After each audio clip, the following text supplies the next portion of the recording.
episode where they count the number of times they say shit. Have you seen that? No, I don't think I have. Okay. This was back in my day. It was the dawn of civilization. Well, a while back, whenever I was in my later teenage years. Is that MJG? Oh, yes, no, that's MJG. And Bobby Frizz. Okay, sorry, I got excited about MJG for a second there. So, back whenever Comedy Central was ramping up big time and South Park was in like season 4 or 5 or something like that, they got permission from the censors to do an episode where they say the word shit. They are free to say that word. It counts the number of times that they do it, and it is a plot-centric thing in the entire episode. What season was that? I don't remember. I'll look it up. If I Google South Park shit right now, I'm probably going to get so many random-ass results. Yeah, probably. That's a part of DeviantArt you don't want to be on, like at all. I want to avoid that live journal entry. Yeah, probably. All right, I'm risking it. Let's see what we get. Oh, jeez. This feels like that 50-50 subreddit. Yes. You know? God, I love 50-50. It's season 5, episode 1. It's called It Hits the Fan. Oh, yeah. I've heard about this episode. 66. I mean, aside from, you just telling me the plot. Yeah. Dude, get out of here. Is that the Edge? Yeah. Nice. I like it a lot. It's not the 7, it's the 6. But I still like this. It's heavy. So here, hold Got it. some weight? Like compared to a normal. Whoa! Yeah, No, right. I'm kidding. Yeah. I No mean, one could see the gag. But physical humor. Sorry. physical humor. Doing it for Larry, Moe, and Curly. Slapstick at its finest. Yo, classic. Three Stooges. I was all about that life. They're Dude. so goofy. I loved it. I never really got into the Three Stooges, but I could watch Bugs Bunny all day long. Oh, yeah.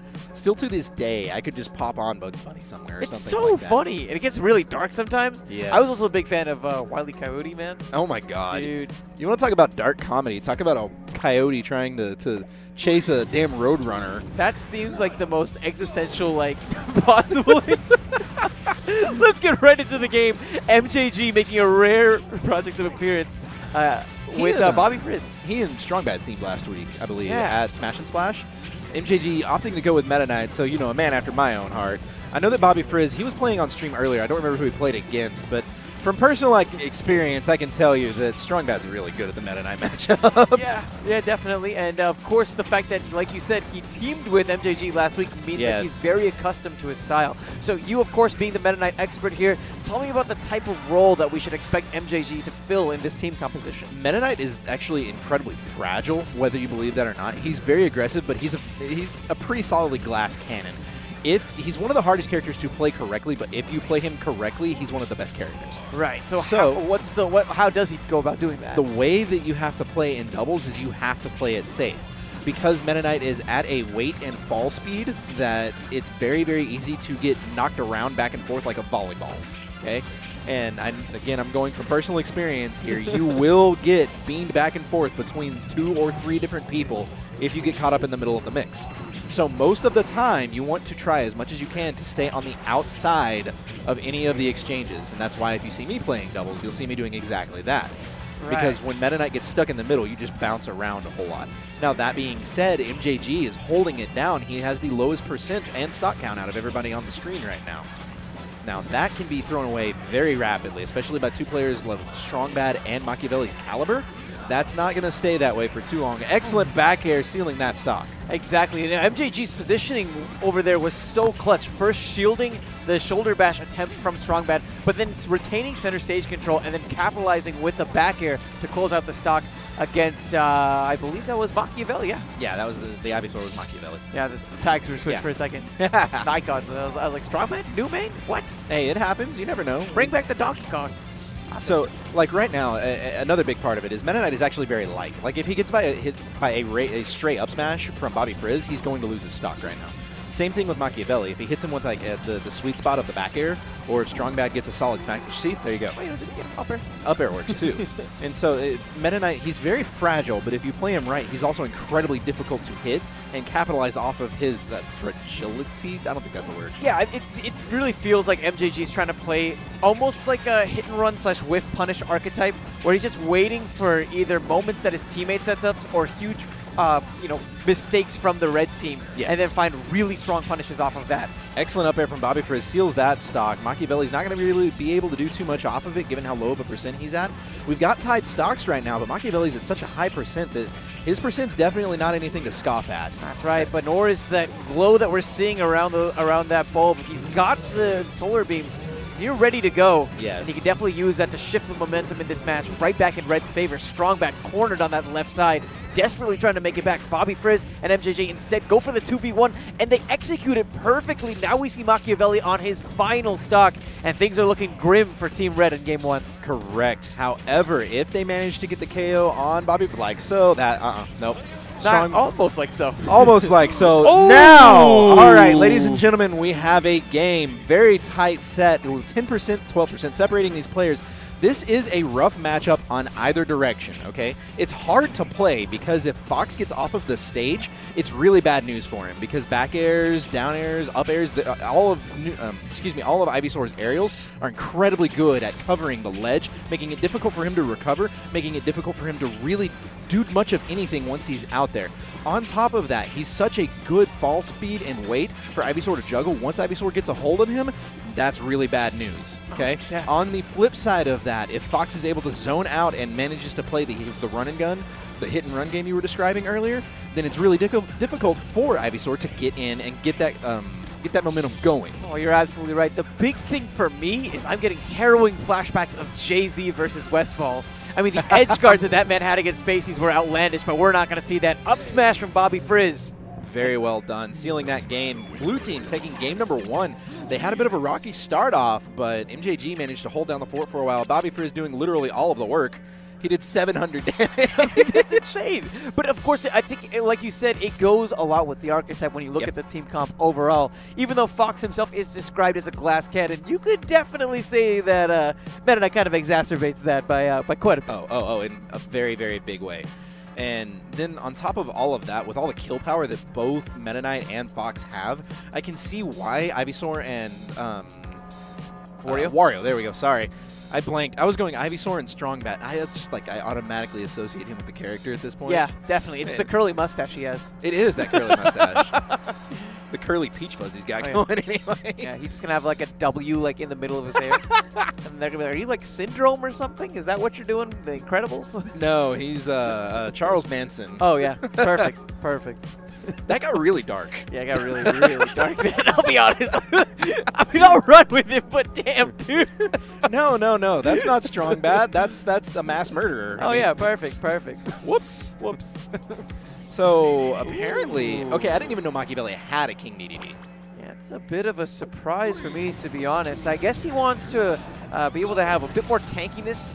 Yeah. Attempt to survive more while simultaneously being able to go out deep to confirm those stocks against Bobby Frizz. Well, it's both Bobby Frizz and MJG, because Meta Knight versus DDD, it's kind of a 50-50 matchup. I feel like it's slightly in DDD's favor, like maybe 55-45 or something like that. But the big key point to it is that Meta Knight has a good dash dance game to keep away from DDD.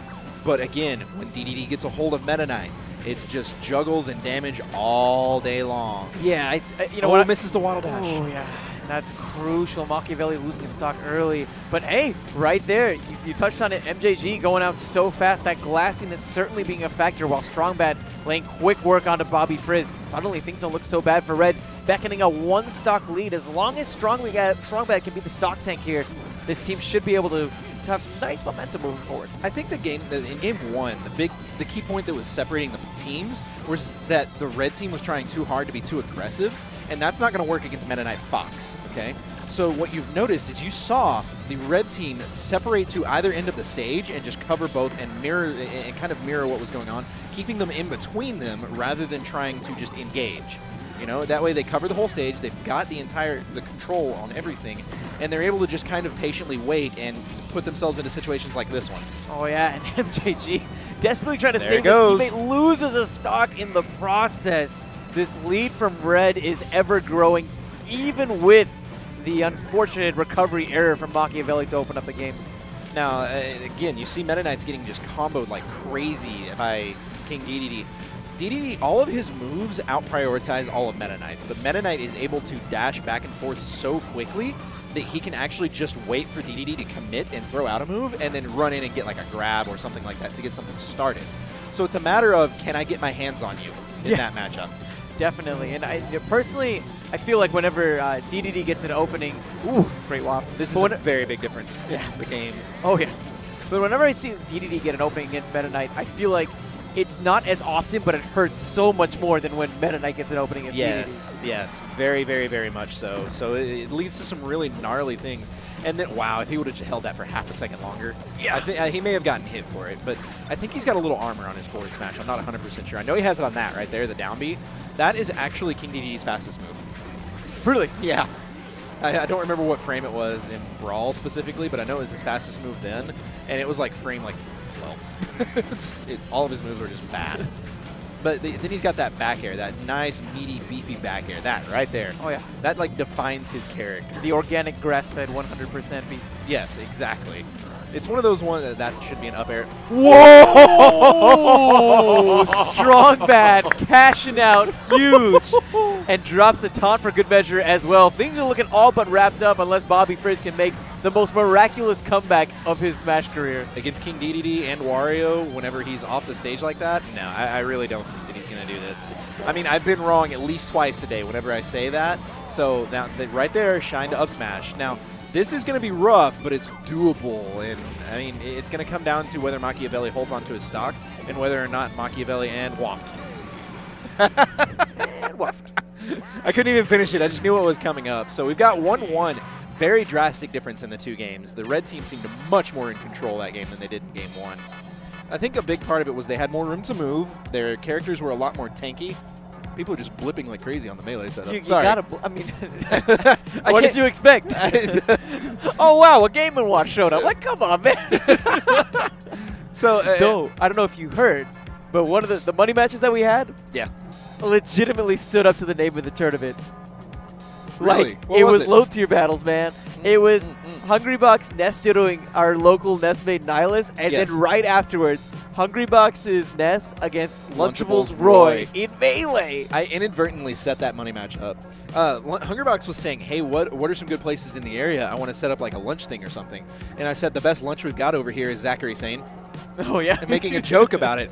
And they started talking to each other, just joking back and forth. And I think Lunchable said something snarky to him. And then Hungrybox said, all right, money match, let's do this. My Ness versus your Roy or something like that. Wasn't it like a $10,000 money match that went down to a pizza match? Well, they said something like that, and then I said the winner buys a loser pizza. Yeah, it was so funny. Like, the set ends, and Lunchables like, well, I guess you should just give me your favorite pizza place or whatever. Like, I don't know what to do here.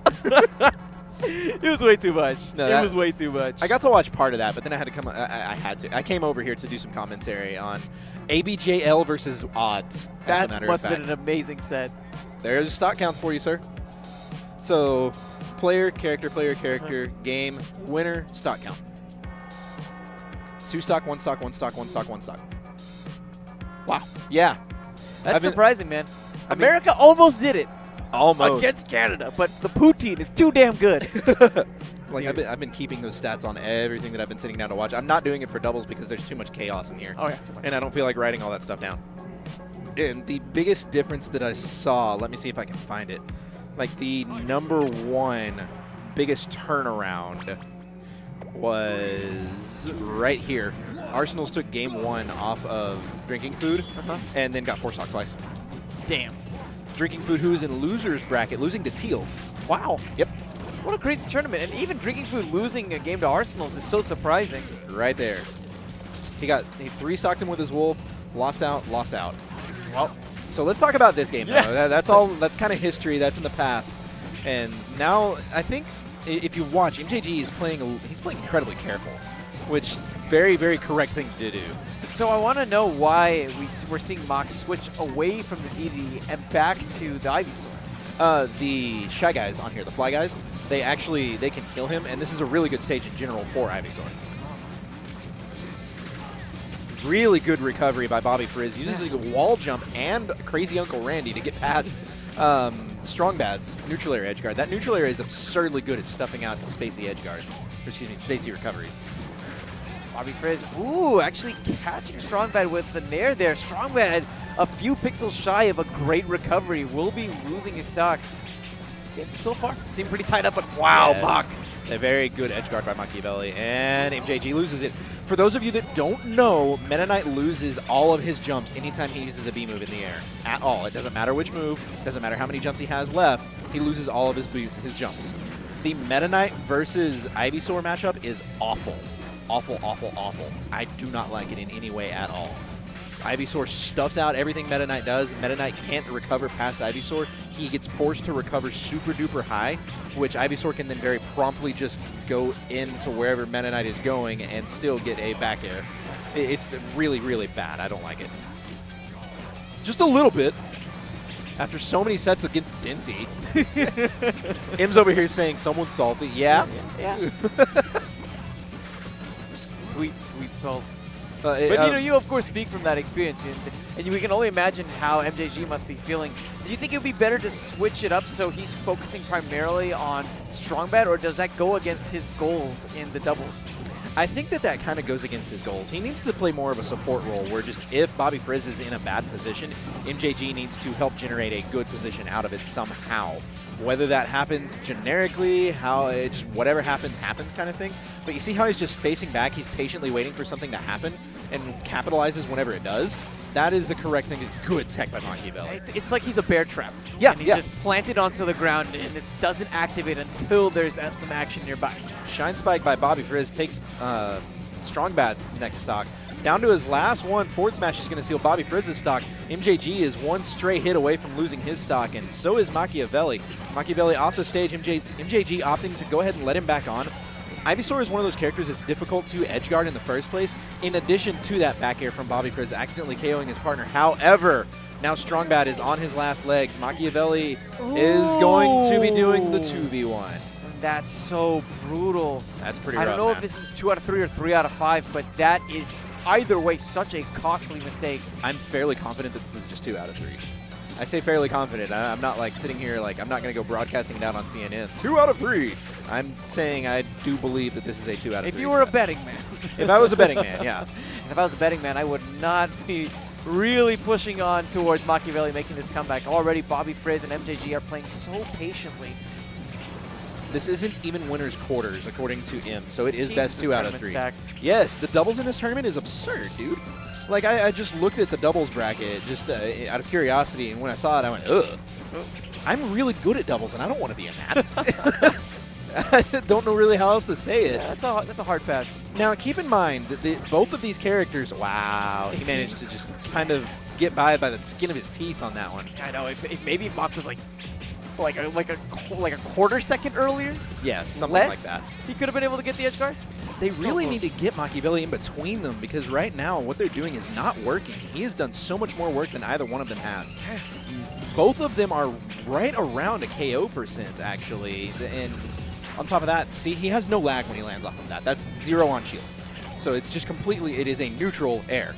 Up smash, that should seal it. There you go. That's so rough as well. I liked his decision-making overall. Like Bobby Frizz is popping off. You know, it felt like he just stayed primarily closer towards the ledge to make it so that they'd kind of limit the number of sandwich situations, if you will, that occurred. And he was able to just tack on this damage time and time again. He prevented himself from getting grabbed. In fact, the time that he actually got grabbed was when he tried to contest center. Yep, and once he did that, he actually ended up losing his last stock of the set. I'm sorry.